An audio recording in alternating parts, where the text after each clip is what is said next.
Find the Fourier transform of f of x.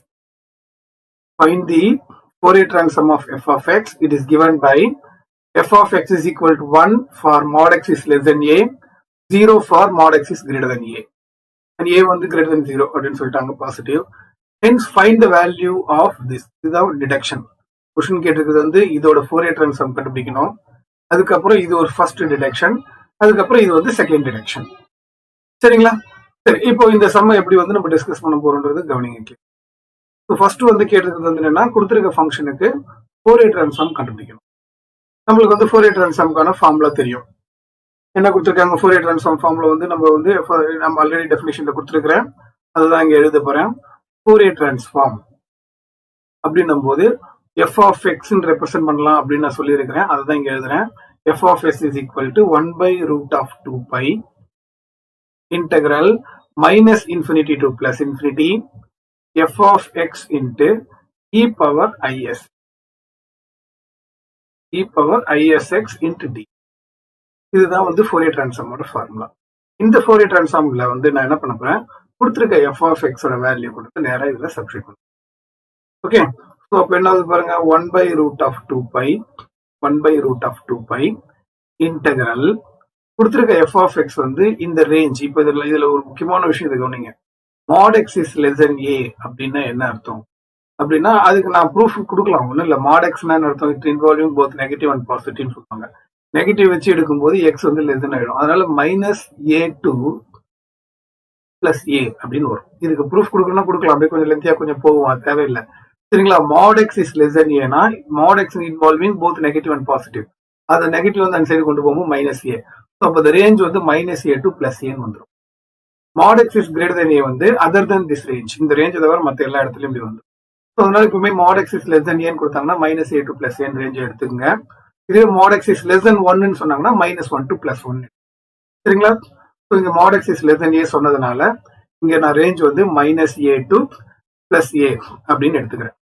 So அந்த ரேஞ்சில் f of x ஓட value இங்க என்ன கொடுத்துருக்காங்க, 1 கொடுத்துருக்காங்க. அப்ப இதை 1 எழுதிக்கிட்டு into e power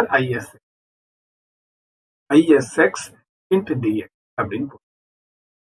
okay, so இப்போ இதை இன்டெல் பண்ணீங்கன்னா நம்மளுக்கு ஃபோரியர் ட்ரான்ஸ்ஃபார்ம் கிடைச்சிடும். இப்போ இதை இன்டெல் பண்றது easy. e power isx Intel பண்ணா e power isx by is ன்னு போடலாம். அதுக்கு பதிலா நான் என்ன பண்ண போறேன், எல்லா சம்மும் ஒரே மெத்தடாலஜி ஃபாலோ பண்ண போறேன். அப்போ எல்லாமே ஒரே மாதிரி ஃபாலோ பண்ணதுனால நான் என்ன பண்ண போறேன், ஒரு ஈஸியான மெத்தட் இங்க. அது ஒன்றும் இல்லாத ஒரு ஃபார்முலா நம்மளுக்கு தெரியணும். e power i theta அப்படின்னு இருந்ததுன்னா நீங்க படிச்சிருப்பீங்க 12th cos theta plus i sin theta அப்படின்னு ஒரு ஃபார்ம், டைலர் ஃபார்ம். அந்த ஃபார்முலா தான் நான் இங்க யூஸ். இங்க e power i theta பதிலா sx இருக்கு. ஸோ அப்போ என்ன எழுதலாம்னு பாருங்க, 1/√2π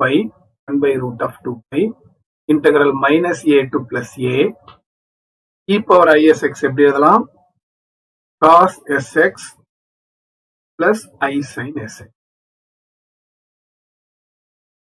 into d.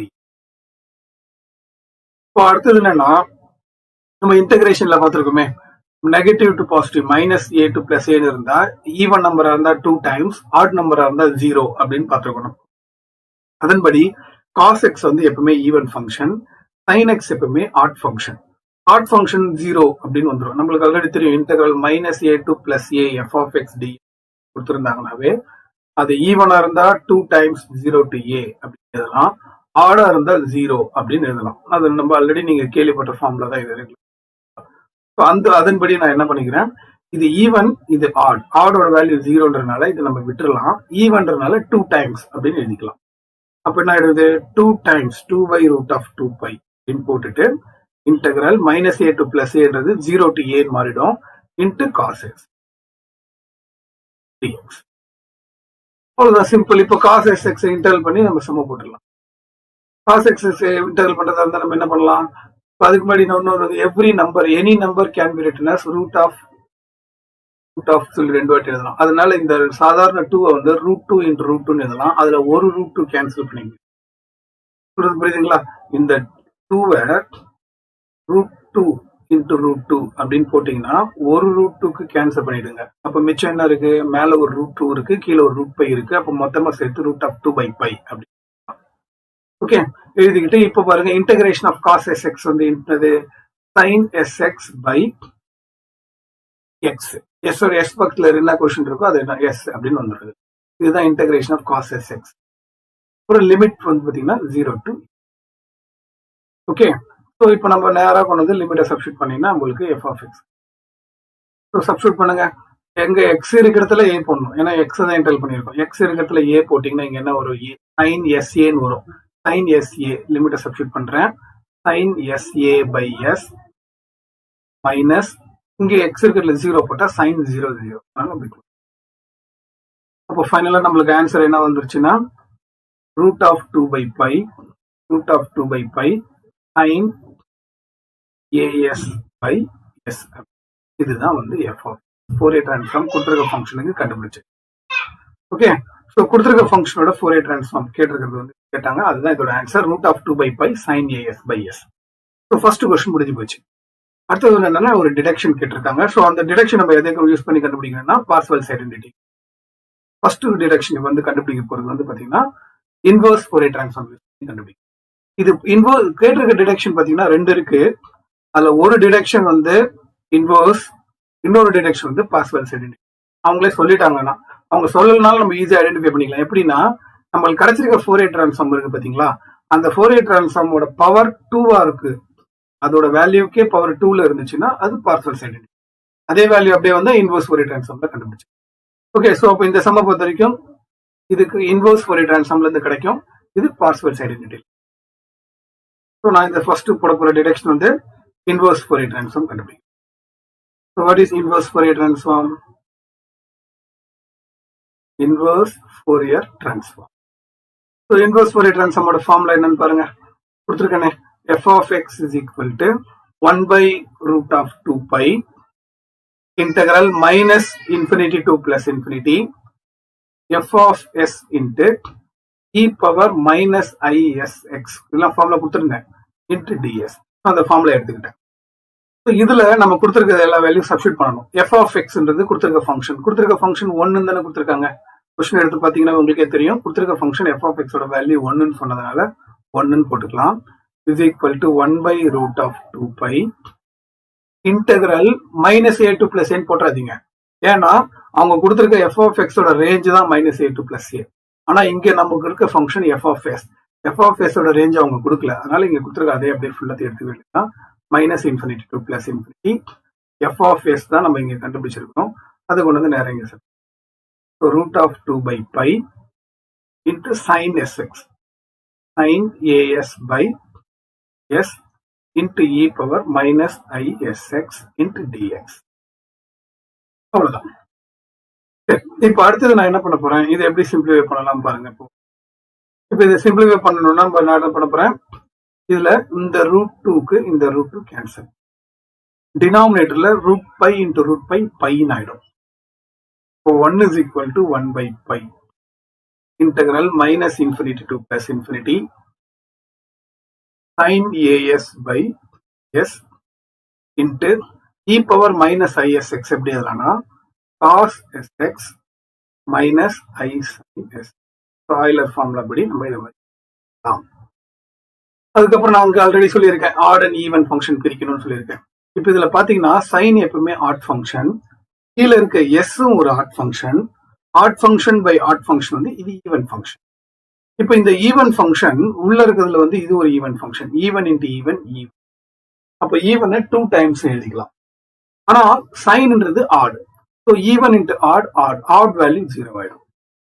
அப்போ இதை வந்து எப்படி எழுதிக்கலாம்னு பாருங்க. 1 is equal to ஈவன் ஃபங்க்ஷனை மட்டும் நான் கலெக்ட் பண்ண போறேன், ஆட் ஃபங்க்ஷனை விட போறேன். அப்போ என்ன பண்ணலாம், 2 by pi ஈவன்னா 2 by pi எழுதிக்கணும். Integral 0 to infinity sin as by s into cos s into ds அப்படின்னு வந்துடும். ஓகே. ஸோ ஈவன் ஃபங்க்ஷன் மட்டும் கலெக்ட் பண்ணி இன்டெகிரல் 0 to infinity 2 times போட்டாச்சு. இப்போ அடுத்தது நான் என்ன பண்ண போறேன் அப்படின்னா, இதுல வந்து நம்ம வந்து டிடக்ஷனுக்கு ஏற்ற மாதிரி சம்ம வந்து ப்ரொசீட் பண்ணணும். இப்போ நம்மளுக்கு பாத்தீங்கன்னா இந்த 2 by pi இருக்குல்ல, இந்த சைடு கொண்டு வந்துருங்க. டிவிஷன்ல இருக்காங்க அப்படின்னா பை 2 வந்து கீழே வந்தா pi by 2. அப்போ இதுல என்னன்னா integral 0 to infinity sin as by s into cos sx ds is equal to இந்த இடத்துல இருக்கிறது அப்படியே அந்த சைடு கொண்டு போனீங்கன்னா π/2ன்னு சொன்னால அதே π/2. அவ்வளவுதான். இதுல இருந்தா நான் டிடக்ஷன் கொண்டு வரணும். டிடக்ஷன் வந்து எக்ஸுக்கும் ஏக்கும் வேல்யூ போட்டு தான் நம்ம டிடக்ஷன் பண்ணணும். எக்ஸுக்கு எந்த வேல்யூ போடணும், இங்க இருக்கிற ஏன்ற கான்ஸ்டன்ட்டுக்கு எந்த வேல்யூ போடணும், போட்டா நம்மளுக்கு தேவையான டிடக்ஷன் வரும் அப்படின்னு பார்க்கணும். சரி, என்ன டிடக்ஷன் கேட்டிருக்காங்க கொஸ்டின் பேப்பர்ல பாத்தீங்கன்னா, கேட்டிருக்க டிடக்ஷன் வந்து 0 to infinity sin t/t அதுதான் கேட்டிருக்காங்க. sin t/t into dt இதுதான் அவங்க டிடக்ஷனா கேட்டிருக்காங்க. அப்ப இந்த டிடக்ஷன் படி நம்மளுக்கு என்ன வரக்கூடாதுன்னா காஸ்ட் டேர்ம் வரக்கூடாது. காஸ்ட் டேர்மே இங்க கிடையாது பாருங்க டிடக்ஷன் படி. அப்போ காஸ்ட் டேர்ம் வரக்கூடாதுன்னா காசுல மட்டும்தான் எக்ஸ் இருக்கு, மத்த எதுலயுமே எக்ஸ் இல்ல. அப்போ எக்ஸுக்கு சூட்டபிளா எந்த வேல்யூ போட்டா காசு எலிமினேட் ஆகும்னு பார்க்கணும். இப்போ காசுக்கு π/2 போட்டா என்ன ஆயிடும்னா காஸ் எஸ் π/2 வச்சு ஒண்ணும் பண்ண முடியாது. ஆனா எக்ஸுக்கு 0 போட்டீங்கன்னா 0 into s 0 ஆயிடும். காஸ் 0 வேல்யூ 1 1னா இது அப்படியே வேனிஷ் ஆயிடும். சரிங்களா? அதனால இந்த சம்முக்கு எக்ஸுக்கு 0 போடுங்க. அதுக்கப்புறம் இங்க எனக்கு sin t/t வேணும். அப்போ ஏ டிஸ்டர்பன்ஸா இருக்கு. அப்போ ஏக்கு 1 போடுறோம். கேட்டிருக்க integral in terms of T அப்படின்னு கேட்டிருக்கிறதுனால அப்போ எஸ்க்கு பதிலா டி அப்படின்னு ரீப்ளேஸ். பிகாஸ் எஸ் வந்து டம்மி வேரியபிள் சொல்லுவாங்க. டம்மி வேரியபிள் படி நம்ம எஸ்க்கு வந்து வேற ஒரு வேரியபிள் இன்ட்ரடியூஸ் பண்ணிக்கலாம். ஓகே, ஸோ இதெல்லாம் இதுல சப்ஸ்டியூட் பண்ணீங்கன்னா நம்மளுக்கு தேவையான டிடக்ஷன் பாருங்க. இப்போ எப்படி கொண்டு வர போறோம் பாருங்க. இப்போ எக்ஸுக்கு 0 போட்டீங்கன்னா காஸ் 0 1 அது போட தேவையில்லை. ஏக்கு 1 போட்டீங்கன்னா வெறும் சைன் எஸ் மட்டும் தான் வரும். ஆனா எஸ்க்கு நான் டி அப்படின்னு எழுத போறேன். அப்ப இன்டெகிரல் என்ன எடுத்து பாருங்க.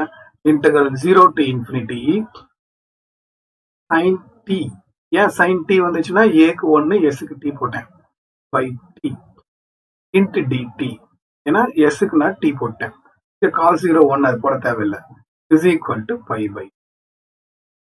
அவ்வளவுதான், முடிஞ்சு போச்சு. இதுதான் அவங்க கேட்டிருக்க first deduction. First deduction value கண்டுபிடிச்சாச்சு. அதோட ஆன்சர் இதுதான். ஓகே, இப்போ அவங்க கேட்டிருக்கிறது அடுத்த டிடக்ஷன் வந்து sin square t by t square. இந்த டிடக்ஷன் தான் அவங்க கேட்டிருக்காங்க. அடுத்த டிடக்ஷன். அடுத்த டிடக்ஷன் கண்டுபிடிக்கிறதுக்கு நம்ம என்ன யூஸ் பண்ணணும்னா பார்சவல்ஸ் ஐடென்டிட்டி யூஸ் பண்ணணும். ஓகே, பார்சவல்ஸ் ஐடென்டிட்டி யூஸ் பண்ணி செகண்ட் டிடக்ஷன் நம்ம டெரைவ் பண்ண போறோம்.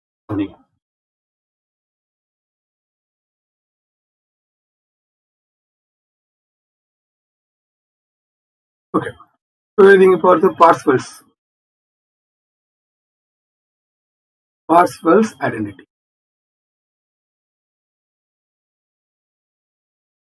What is the formula for Parseval's identity? அதுக்கு ஃபார்முலா நான் கொடுத்திருக்கேன் already. Integral minus infinity modulus F of S the whole square ds is equal to integral minus infinity to plus infinity integral minus infinity to plus infinity modulus F of x square into d. சரிங்களா? So இதுதான் பார்சவல்ஸ் identity. இப்போ இந்த பார்சவல்ஸ் ஐடென்டிட்டியில நம்மளுக்கு கண்டுபிடிச்ச எல்லா value கூட substitute பண்ண போறோம். ஓகே, ஸோ இப்போ கொடுத்துருக்க கண்டுபிடிச்ச வேல்யூ பார்த்தீங்கன்னா integral minus infinity to plus infinity F of S. F of எஸ்ன்றது நம்ம ஆல்ரெடி கண்டுபிடிச்சிருக்கோம்ல. எஃப் ஆஃப் எஸ் ஆல்ரெடி நம்ம என்ன கண்டுபிடிச்சிருக்கோம் பாருங்க. எஃப் ஆஃப் எஸ் வந்து root of 2 by π sin as by s. sin as by அதை தான் இங்க ஒன்று நான் சப்ஸ்டிட் பண்ண போறேன். ஆனா ஸ்கொயர்ன்றதுனால இதை ஸ்கொயர் பண்றோம். ஸ்கொயர் பண்ணும்போது ரூட் கேன்சல் ஆயிடும். அப்போ என்ன ஆயிடுதுன்னா 2 by π sin as by s the whole square into ds is equal to integral. இப்போ f of x வந்து ரேஞ்ச் கொடுத்திருக்காங்க -a to +a. அதனால அந்த ரேஞ்ச் தான் நம்ம யூஸ் பண்ணோம். -a to +a and f of x ஓட வேல்யூ 1 ன்னு கொடுத்திருக்காங்க. 1 ஸ்கொயர் வந்து 1 into d. சரிங்களா? சரி, இப்போ பாத்தீங்கன்னா இதுல வந்து பாத்தீங்கன்னா 2 by π வெளியில எடுத்துடலாம். 2 by π அதுக்கப்புறம் ஸ்கொயர் அப்படின்னு இருக்கிறதுனால இது வந்து இப்போ சைன் as by s வந்து ஈவன் ஃபங்க்ஷன். ஈவன் ஃபங்க்ஷனா இருக்கிறதுனால நம்ம மைனஸ் இன்ஃபினிட்டி டு பிளஸ் இன்ஃபினிட்டியா 2 times of 0 to infinity மாத்திக்கலாம். போட்டு sin as by s whole square into ds is equal to integration of dx. dx ஓட இன்டெகிரல் x, அதோட limit வந்து மைனஸ் டு பிளஸ், அதோட லிமிட் வந்து -a2. சரிங்களா? இப்போ அடுத்தது பாத்தீங்கன்னா இதுல 2 into 2 4 ஆயிடும். 4 by π integral 0 to infinity sin as by s the whole square into ds is equal to limit substitute பண்ணுங்க. அப்பர் லிமிட் போட்டா a மைனஸ் லோயர் லிமிட் போட்டீங்கன்னா minus of minus plus a. அப்போ a பிளஸ் a 2a வந்துருமா? இப்போ என்ன வரும் இதுல பாருங்க 4 by pi integral 0 to infinity sin as by s the whole square into ds equal to 2a அப்படின்னு வந்துடும். ஓகே, அப்போ 2a வந்துட்டுன்னா மற்ற இதுல வந்து இதுல எப்படி சிம்பிளிஃபை பண்ணிக்க போறேன்னு பாருங்க. இந்த பை அப்படியே மேல கொண்டு போயிடுங்க, 4 அப்படியே கீழே கொண்டு வந்துருங்க.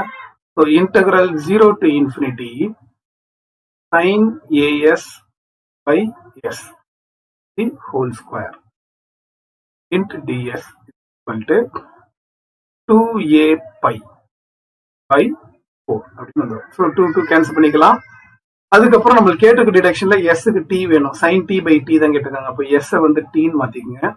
அண்ட் ஆஸ் யூஷுவல் ஏ வந்து 1ன்னு மாத்திட்டீங்கன்னா நம்மளுக்கு தேவையான டிடக்ஷன் கிடைச்சிடும். அப்போ என்ன எடுத்து பாருங்க, integral 0 to infinity sin t, a வந்து 1, s வந்து t, sin t by t the whole square into dt equal to 2 cancel ஆகிடும். ஏக்கு 1 போட்டேன், அப்போ ஆன்சர் வந்து பை பை. ஓகே, ஸோ இதுதான் இந்த சம்மோட ஆன்சர். செகண்ட் டிடக்ஷனும் கண்டுபிடிச்சு. ஸோ ஃபர்ஸ்ட் நம்ம என்ன பார்த்துருக்கோம், f of x என்ற ஃபங்க்ஷனுக்கு ஃபோரியர் ட்ரான்ஸ்ஃபார்ம் கண்டுபிடிச்சு அண்ட் 2 டிடக்ஷனும் கண்டுபிடிச்சாச்சு. ஒரு டிடக்ஷன் வந்து பாத்தீங்கன்னா using inverse Fourier transform, second deduction பாத்தீங்கன்னா யூசிங் பார்செவல்ஸ் ஐடென்டிட்டி.